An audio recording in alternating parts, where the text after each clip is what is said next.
Headlamp macam mana yang kau cari untuk mendaki gunung? Ini boleh kata headlamp aku yang last lah. Confirm tak beli lagi lepas ni. Kiranya yang korang tengok sekarang ni adalah headlamp yang aku tinggalkan untuk aku gunakan dan juga mungkin sebagai kenangan. Tapi kalau itu kemampuan kau, tak ada hal. By all means, please. Dia nak yang murah tapi nak yang baik. Nak murah tapi nak yang baik. Kau ni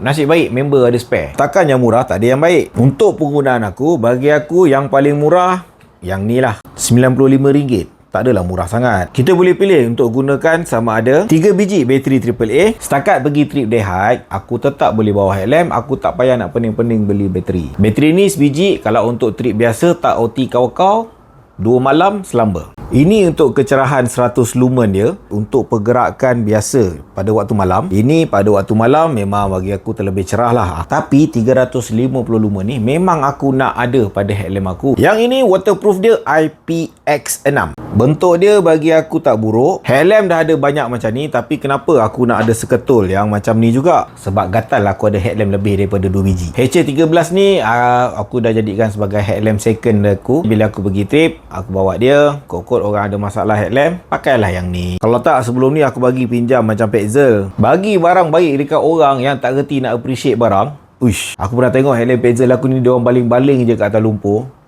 Sebenarnya patut aku jadi je macam orang lain. Bila kau ada masalah, kau settlekanlah sendiri. Kan dah tahu nak pergi trip, bawalah headlamp.